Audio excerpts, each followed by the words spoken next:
ኪዳነ ምሕረት እናቴ። አንዳንድ ሰዎች ስለ ድንግል ማርያም ስንዘምር ስንዘል ቅር የሚላቸው ሰዎች ይህንን ያልተረዱት እንደው እንደ ዮሐንስ ማህፀን ውስጥ እያሉ መዝለል ቢያቀታቸው ምን ነው እንደ ዳዊት ነፍስ ካወቁ በኋላ ታውቁ። ዳዊት የዘለለውን ዝላይ ለእመቤታችን ዮሐንስ ደገሙ። ስለዚህ አማናዊቷ ታቦት ማናት? ታቦቱን ዘሎ ሮጦ ሄዶ የነካው ኦዛ እዛው ታቦቱ ስር ምን ሆነ? ተቀሰፈ። እመቤታችንን እንዲቀብሩ ሐዋርያት ሲሄዱ ታውፋንያ የተባለ ጎረምሳ ተልኳል። መንካት የሌለበትን ታቦት ድንግል ማርያምን ሄዶ ስጋዋን ለማቃጠል እጁን ሲሰጥ እዚያው ተቀሰፈ። አማናዊቷ ታቦት ማናት? እመቤታችን። አራተኛው ምዕመናን የእግዚአብሔር ታቦት በጌት ሰው በአቢዳራ ቤት 3 ወር ያህል ቆየች ይላል። ስንት ወር? 3 ወር ቆየች። ማርያምም በዘካርያስና በኤልሳቤጥ 3 ወር ቆየች፣ ወደ ቤቷም ተመለሰች። እንግዲህ እኛ ተጽፎ ያገኘነው ነው፣ እኛ አልጻፍነው፣ ምንም ማለጋችን። ታቦቱ ስንት ወር ቆየ? ድንግል ማርያም በኤልሳቤጥ ቤት ስንት ወር ቆየች? 3 ወር። እዚህ ላይ ልጠይቃችሁ ምዕመናን፣ ኤልሳቤጥ ቤት እመቤታችን ስትመጣ ኤልሳቤጥ የስንት ወር ጽንስ ይዛ ነበር? ስንት ወር ቆየች እመቤታችን? ሲደመር እንደው እንደ ክፉ የቤት ሰራተኛ እንደው መውለጃዋ ሲደርስ ጥላት ለምን ሄዳለች? እንደው ምን አለ ብትቆይ ያስብል ያስብላል። ለምንድን ነው እመቤታችን 3 ወር ቆይታ 9 ወር ሲሞላ ጥላት ሄደች? ታቦት ስለሆነች ነው ድንግል ማርያም። ለምን ካላችሁ አንዲት ሴት በኦሪቱ ሕግ በምትታረስ ሰዓት ወደ ቤተ መቅደሱ ትቀርባለች። እንኳን በኦሪቱ አሁን ራሱ ለክብረ ስጋው ደግሞ ሲባል አንዲት ሴት በአራስነቷ ጊዜ ወደ መቅደስ ትገባለች? አትገባም። ከታቦቱ ትርቃለች። አሁን ታቦት ናት እያልን ያለ ነው ማንን ነው? እመቤታችን። ኤልሳቤጥ ስትወልድ እዛ ነች እመቤታችን ማለት ታቦቱ አጠገብ ልትታረስ ነው ኤልሳቤጥ። ኤልሳቤጥ ከቤቷ ልትሄድ ስለማትችል ታቦቷ ድንግል ማርያም 3 ወር ሲሞላ ምን አለች? ጥላ ሄደች። እመቤታችን አማናዊ ታቦት ናት። ይህ በሁላችን ልቡና እግዚአብሔር ይሳለብን። አሁን ወደ ጥቅሱ ልመልሳችሁ። አቤቱ ወደ ዕረፍትህ በሉ እስቲ፣ አቤቱ ወደ ዕረፍትህ ተነስ፣ አንተና የመቅደስህ ታቦት ማናት? መቅደስ ማን ነው? መቅደስ የተባለ የሰውነትህ ማደሪያ የሆነች ታቦት እናትህን ይዘህ ምን በል ተነስ። እመቤታችን ቅድስት ድንግል ማርያምን ልጇ ሞት አልቀረችም፣ ከሞት እንድትነሳ አድርጓታል። ወደ ዕረፍት ተነስ የተባለው ወዴት ነው? ወደ መንግሥተ ሰማያት። ቅዱስ ጳውሎስ ምን ይላል? ወደ ዕረፍቱ ለመግባት እንትገይ። ወደ ምኑ ዕረፍት የተባለው ምንድን ነው? መንግሥተ ሰማያት። ስለዚህ ወደ ዕረፍትህ ወደ መንግሥተ ሰማያት ተነስ ማለት እናትህን ይዘህ ተነስ ነው። እንግዲህ ስለ እመቤታችን ለምን እንማራለን የሚለውን ትንሣኤዋን እንደው መጨረሻ ላይ ያነሳዋለሁ። እንደው 3-4 ነጥቦች ልንገራችሁ። አንዳንድ ሰው ስለ ድንግል ማርያም ሲነገር አይ በቀጥታ ስለ ክርስቶስ ንገሩን፣ ስለ እሷ መስማት አልፈልግም የሚል ሰው አለ። ከማወቅም ካለማወቅም እግዚአብሔር ልቡና ይስጣቸው እንዲሚሉት። ግን ምንድን ነው ይህን ያህል ስለ እሷ እንደምናገር የሚያደርገኝ? 3 ነጥቦች ልነግራችሁ። ከኔ ጋር ናቸው አይደል? የመጀመሪያው እስቲ መጽሐፍ ቅዱስን ስትገልጡት ገና ስንገልጠው ምን ይላል? እግዚአብሔር በመጀመሪያ ሰማይንና ምድርን ፈጠረ ይልና እግዚአብሔር ሰኞ ይሄን ፈጠረ፣ ማክሰኞ ይሄን ፈጠረ፣ ረቡዕ ይሄን ፈጠረ፣ ሐሙስ ይሄን ፈጠረ ብሎ ዓርብ ዕለት አዳምን ፈጠረ። ከአዳም ጎን ደግሞ ማንን ፈጠረ ይላል። ነው አይደለም? ነው። እንበልና ምዕመናን መጽሐፍ ቅዱስ ሲጀምር ሰማይና ምድርን ትቶ ስነ ፍጥረቱን ትቶ ገና ስንገልጠው እግዚአብሔር በመጀመሪያ አዳም የሚባል ሰው ፈጠረ ቢል ኖሮ ግራ ይገባናል አይገባንም? ጥያቄ ያዘው። ምክንያቱም አዳምን ፈጠረ ብሎ ከጀመረ አዳም ከየት ነው የመጣው የሚል ጥያቄ ያስነሳ። እንኳን ሳይጻፍ ተጽፎም እኮ አሁንም ከጦጣ ነው ከዝንጀሮ ነው የመጣ ነው የሚል ሰው አለ። ሰው የመጣው ከዝንጀሮ ነው ብለን እናምናለን? አናምንም። ሰውን የፈጠረ ማን ነው? እግዚአብሔር። ተመልከቱ፣ እግዚአብሔር ሰማይና ምድርን እንዴት እንደፈጠረ ተጽፎ እንኳን የሰው ልጅ ግን አይ ሰው ከዝንጀሮ ነው የመጣው ይላል። ተጽፎ እንኳን ባይጻፍ ደግሞ የበለጠ ይነሳ ነበር። ያም ሆነ ምዕመናን አዳም እንዴት እንደመጣ ለማወቅ መጀመሪያ አዳም ስለተፈጠረበት ሰማይና ምድር ማወቅ ያስፈልጋል። አያስፈልግም? ያስፈልጋል። በሐዲስ ኪዳን ሁለተኛው አዳም ማን ነው? ክርስቶስ። ኋለኛው አዳም የተባለ ድጋሚ የፈጠረ እሱ ነው። ሁለተኛው አዳም ልብ አድርጉ። የመጀመሪያው አዳም ከየት እንደመጣ ለማወቅ መጀመሪያ ስለ ሰማይና ስለ ምድር አፈጣጠር ማወቅ ያስፈልጋል። አያስፈልግም? ሁለተኛው አዳም ክርስቶስ እንዴት እንደመጣ ለማወቅ ደግሞ ስለማን ማወቅ ያስፈልጋል? ስለመሬታችን። አዳምን ለማወቅ አዳም ስለተገኘባት መሬትና ሰማይ ማወቅ ያስፈልጋል። እንደዚሁ ክርስቶስን ለማወቅ ክርስቶስ ስለተገኘባት ዳግሚት ሰማይ ዳግሚት ምድር እመቤታችን ማወቅ ያስፈልጋል። አያስፈልግም? ያስፈልጋል። ሁለተኛው ምዕመናን እዚሁ ላይ የምናነሳው አዳምና ሔዋን ከገነት ተባረሩ ነው። አሁን አንዳንዴ ስንጸልይ አባታችን ሆይ ካልን በኋላ እመቤታችን ቅድስት በመልአኩ በገብርኤል ሰላምታ እንላለን አይደል? ለምን እንደምንል ልነግራችሁ። ሁለተኛው የሰው ልጅ ከገነት የወጣበት ታሪክ ኦሪት ዘፍጥረት ምዕራፍ 3 ላይ ተጽፏል። ከገነት ተባረርን ከመባሉ በፊት ግን ቀደም ያለ ታሪክ አለ። ሰይጣን ከአራዊት መካከል ተንኮለኛው መርጦ እባብን መርጦ ወደ ማን ላከው? ወደ ሔዋን ላከው። ሔዋን ጋር ቀርቦ ሰላምታ ቀርቦ ዕፀ በለስን ብትበሉ መልካም ነው ብሎ ክፉ ምክር መክሮ በዚያ ምክንያት የሰው ልጅ ከገነት ወጣ። ልብ አድርጉ። ስለዚህ የሰው ልጅ እንዴት ከገነት ወጣ ቢለውን ለማወቅ መጀመሪያ እባብና ሔዋን ያደረጉትን ምን ማንበብ ያስፈልጋል? ቃለ ምልልስ ማንበብ ያስፈልጋል። ግልጽ ነው አይደል? አዳምን ለማወቅ አዳም የተፈጠረባትን ሰማይና ምድር ማወቅ ያስፈልጋል። አዳም እንዴት ከገነት እንደወጣ ለማወቅ ደግሞ ምን ያስፈልጋል? የእባብንና የሔዋን ድጋሚ ወደ ገነት እንዴት እንደገባን ለማወቅ ደግሞ የማና ማንን ቃለ ምልልስ መስማት ያስፈልጋል? የእመቤታችንንና የገብርኤልን ጸጋን የተሞላሽ ሆይ ምን ይበልሽ? ደስ ይበልሽ። ይህን ደጋግማ ቤተክርስቲያን የምትዘምረው ለምን ይመስላችኋል? በሔዋን ምክንያት ከገነት እንደወጣን በድንግል ማርያም ምክንያት ድጋሚ ወደ ገነት ምን ብለናል? ገብተናል። ትንሿ ብላቴና የ15 ዓመቷ ልጅ ከገነት የወጣውን የሰው ልጅ ድጋሚ ወደ ገነት መልሰዋለች። እግዚአብሔር ያሳያችሁ። እንዲያውም አጠያየቋ ሁሉ ይገርማል። ቅዱስ ገብርኤል ወደ እመቤታችን መጣ። አሁን ይኸውላችሁ ሰይጣንን ሆነን ብናስበው ማለት ሰይጣን በጣም ሲነበብ ደስ የሚለው ታሪክ ከመጽሐፍ ቅዱስ መጽሐፍ ቅዱስ ግን በጣም ደስ የሚለው ታሪክ ምንድነው ካላችሁ እባብ መጥቶ ሔዋንን ምን ያለበት ታሪክ ነው። ለምን ከጀርባ ማንሰላለ ራሱ ደስ ይለዋል። ጎሽ ሰራውላችሁ። ሰይጣን ሲነበብ ቅጥል የሚያደርገው ምዕራፍ የቱ ነው ካላችሁ የዚህ ተቃራኒ የሆነ ታሪክ በሐዲስ ኪዳን አለ። ማና ማን የተነጋገሩ ቃል? ገብርኤልና እመቤታችን። በዛኛው ቃለ ምልልስ ከገነት ወጣ፣ በዚህኛው ቃለ ምልልስ ድጋሚ ወደ ገነት ገባ። ተቃራኒ ነው። በእውነት በጣም ይገርማል። ሔዋን ታዛ የእባብን ቃል ሰምታ ነው እሺ ብላ ነው ከገነት ያወጣችን። እመቤታችን ግን ጥያቄ አነሳች። ገብርኤል ይህ እንዴት ሊሆን ይችላል? ይህ እንዴት ያለ ሰላምታ ነው? ወንድ ስለማላውቅ እንዴት ይሆናል? ሔዋን አምላክ ትሆኛለች ተብላ ነው ከገነት ያስወጣችን። እመቤታችን ግን እንኳን አምላክ ነኝ ልትል እነሆኝ የጌታ ምኑ ባሪያው። በሔዋን ትዕቢት ከገነት ወጣን፣ በድንግል ማርያም ትሕትና ወደ ገነት ተመለስን። እመቤታችን ክብር ምስጋና ይድረሳት። ስለዚህ ይህ ታሪክ ሲተረክ እኛ ደስ ይለናል። ቤተክርስቲያናችን ተፈሲ የሚበዛው ለዚህ ነው። ይህን ታሪክ ሲነበብ ሰይጣን ይቃጠላል። ወላዲተ አምላክ እኛ አሁን አንዳንድ ሰዎች በጣም ይገርማቸዋል።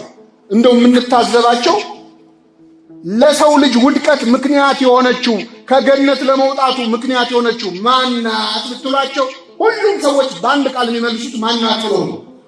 ሔዋን። ለሰው ልጅ መዳን ምክንያት የሆነችው ማን ነች? አይሉም። ይገኛል። ሔዋን እኛን ከገነት ለማውጣት ካረገችው በላይ ድንግል ማርያም እኛን ወደ ገነት ለመመለስ ያደረገችው ይበልጣል አይበልጥም? ይበልጣል። ሔዋን እኮ አዳምን አልወለደችው፣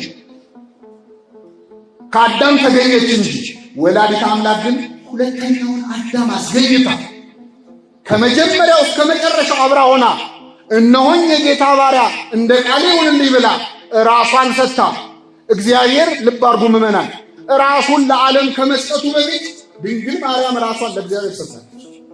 እነሆኝ የጌታ ምኑ ባሪያው ራሷን ሰጥታ እሱ ለኛ ሕይወቱን እንዲሰጥ አደረገችልን ማለት። ስለዚህ የመጀመሪያው ምክንያታችን ምዕመናን ስለ እመቤታችን እንድንናገር የሚያደርገን ስለ ሁለተኛዋ ሔዋን እየተነጋገርን ነው። ከገነት እንዴት እንደወጣን ባወራንበት አፋችን ተመልሰን እንዴት ወደ ገነት እንደገባን እንዘምራለን፣ እናመሰግናለን።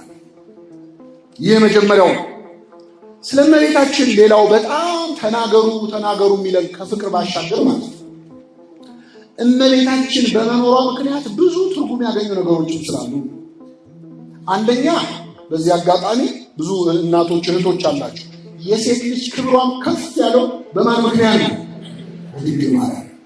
እኔ ብዙ ጊዜ ብየዋለሁ፣ የሴቶች ቀን መከበር ያለበት ግንቦት ልደታ ነው አይደል? ማርች ኤት ምናምን አሉ። መቼ ነው እናከብራለን? አይዟችሁ። ለምን ካላችሁ ለረጅም ዓመት ወንዶች ሴቶች ላይ ሲፎክሩ የኖሩት አንቺ እኮ ከኔ ከወገኔ ከጎኔ የተገኘሽው እያሉ ወንዶች ሴቶች ላይ ይፎክሩ ነበር። ለረጅም ጊዜ ሴትን ያስገኘ ወንድ ነበር። ወንድን ያስገኘች ሴት አሁን መጣለች አልመጣለች? ማነች? እመቤታችን። ደስ አይላችሁም ምዕመናን? ከዚህ በላይ ምናምን አዳም ያስገኘችዋን ተገኘች። አንድ በሉ። ይህ ብቻ አይደለም፣ ረጅም ጊዜ ወንዶች ሴቶችን በአንቺ ምክንያት እኮ ነው ከገነት የወጣ ነው ይሉ ነበር። ይህ ሁሉ ዛቻ ፉከራ ግን ቀረ። አሁን ተንበርክከን በአንቺ ምክንያት ድጋሚ ወደ ገነት ብለን እናመሰግናታለን። እመቤታችን ድጋሚ ወደ ገነት ተመልሰናል። ስለዚህ ሴትነት ክብር ያገኘበት ከፍ ያለ ክርስቶስ ሴትነትን ሊያስከብር ነው የመጣው። ልብ አድርጉ። አጨራረሱ ትንሣኤውን የገለጸው ለሴቶች ነበር አይደል? መጀመሪያ ትንሣኤውን ያገኙት ናቸው ሴቶች ናቸው። አንዳንድ ሰው ወሬው ቶሎ እንዲዳረስ ነው ይላል። ተስማማላችሁ? አይደለም፣ አይዟችሁ። ሴት ልጅ ድሮ ለምስክርነት እንኳን አትበቃም ነበር። ለምስክርነት የማትበቃዋን ሴት ክርስቶስ ግን የትንሣኤው ምስክር አደረጋት። ትንሣኤን ተናገር ያላት። ክርስትና የጀመረው ሴት ልጅን ደስ ይበልሽ በማለት ነበር። ማንን? የተጠናቀቀው ሴት ልጅ ደስ ይበላችሁ እንድትል በማለት ነው። ይህን ማለት ይችላል አይችልም? እግዚአብሔር ይችላል። ሴትነትን ከምንም በላይ ከፍ ያለው በወላዲተ አምላክ ምስጢረ ሥላሴ የገባን በሷ ነው። ይገርማችኋል። ምስጢረ ሥላሴ እኮ እንማራለን ግን አይገባም። የተማርነው ያስተማርነውም ሰዎች ይረቅብናል። እንዴት ነው አብ ወልድን ወለደ፣ ወልድ ከአብ ተወለደ? እንዴት ነው? አብ አንድያ ልጁን እስኪሰጥ ድረስ ዓለሙን እንዲሁ ወዷል ይላል አይደል? ደስ ይለናል ስንሰማው፣ ግን በደንብ አልገባን ብሎ ነበር። መቼ የገባን ሲባል አባታችን ቅዱስ አባ ጊዮርጊስ ዘጋስጫ ልደት ቀዳማዊ ታውቀ በዳህራዊ ልደት፣ የቀደመው ልደት በሉስ በኋለኛው ልደት ታወቀ። ልብ አድርጉ። ከአብ የተወለድከው ልደት አልገባን ብሎን ነበር ይላል አባ ጊዮርጊስ። እንዴት ከአብ ተወለደ ያለ እናት ይሄ እንዴት ሊሆን ይችላል ስንል ኖረን ነበረ። አሁን ግን ገባን። ምክንያቱም ድንግል ማርያም ያለምን ወልዳ አየን፣ ያለ አባት ወልዳ አየን። ብቻዋን ወልዳ አሳየችን። የአብ ምሳሌ ነች ወላዲተ አምላክ። እግዚአብሔር አብ አንድያ ልጁን እስኪሰጥ ድረስ ዓለሙን እንዲሁ ወዷል። ይሄም አልገባን ብሎን ነበር። ድንግል ማርያም ዓርብ ዕለት ያለቀሰችውን ለቅሶ ስናይ ግን ለካ ልጅ መስጠት እንዲህ ነው ብለን ገባን። እመቤታችን ዓርብ ዕለት አልቅሳለች። ቅዱስ ዮሐንስ ዘደማስቆ ድንግል ማርያም ስትወልድ ያላማጠችውን ምጥ ዓርብ ዕለት አመጣዋለች። ስትወልድ አላማጠችም፣ ያለ ምጥ ያለ ጋር ነው። ዓርብ ዕለት ግን እያንዳንዱ ጅራፍ ሲወርድበት እያየች የሱ የሥጋው ላይ ሰውነቱ ላይ ያረፈው ቁስል የሷ የልቡናዋ ቁስል ነበር። ስለዚህ አብ እንዴት ልጁን እስኪሰጥ ወደደን የሚለውም የገባን በእመቤታችን ምክንያት ነው። ለዚህ ነው የአብ ምሳሌ ናት የምንለው። አብ ብቻውን ወለደ፣ ድንግል ማርያምን ብቻዋን ወለደች። እሱ ያለ እናት፣ እሷ ያለ አባት። ንግግሯም እንደ እግዚአብሔር አብ ነው። እግዚአብሔር አብ በደመና ሆኖ በታቦር ተራራ ምን አለ? የምወደው ልጄ ይህ ነው እርሱን ስሙት። እመቤታችን በቃና ዘገሊላ ሰርግ ቤት ምን አለች? የሚላችሁን ሁሉ አድርጉ። ያ ምሳሌ ልጅ እመቤታችን። ስለዚህ ምስጢረ ሥላሴ የገባን በወላዲተ አምላክ ነው። ከሁሉም ምዕመናን አሁን የሰሞን ስለ እመቤታችን የሚነገርበት ወቅት ነው። የእመቤታችን ረፍቷ፣ የእመቤታችን ሞት። እኛ በመሰረቱ ተነሳች። አሁን አንዳንዴ ድንግል ማርያም ከሞት ተነሳች ሲባል በጣም የሚበሳጩ ሰዎች አሉ። እንዴት? የጊዜ ጉዳይ ነው እንጂ እኛ ራሱ ከሞት ምን እንላለን?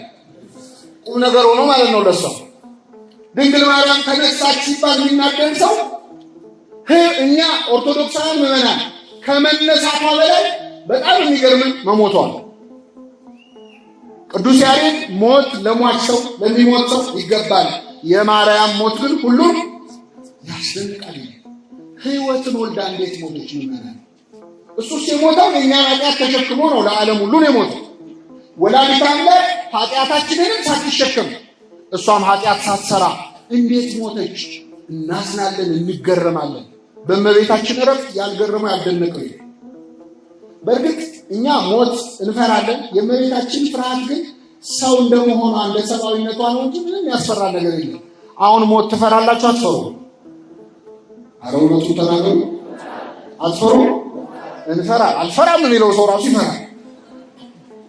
ሞት አልፈራም ብሎ እየፎከረ ይፈራል። ሞት የሚያስፈራል ለምንድን ነው?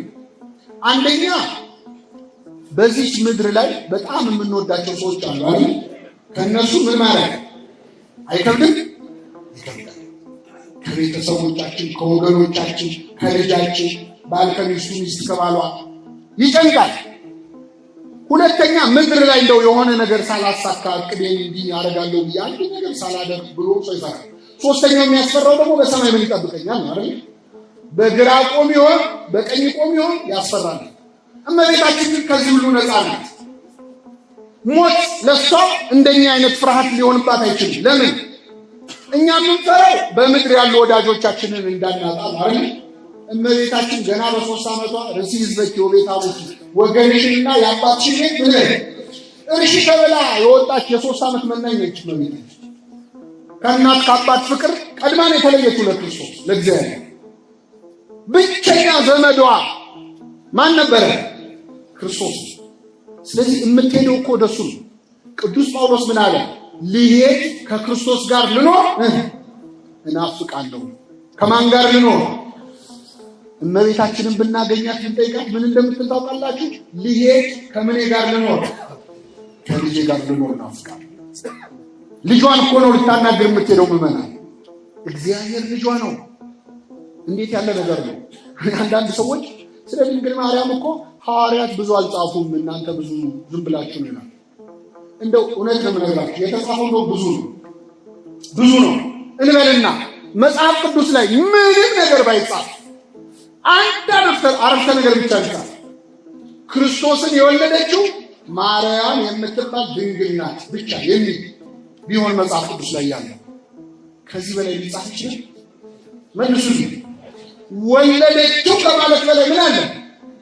ሐዋርያት 30 ቀን የሚቀኙ ወለደችው ከማለት በላይ ሊያከብሯት ይችላሉ?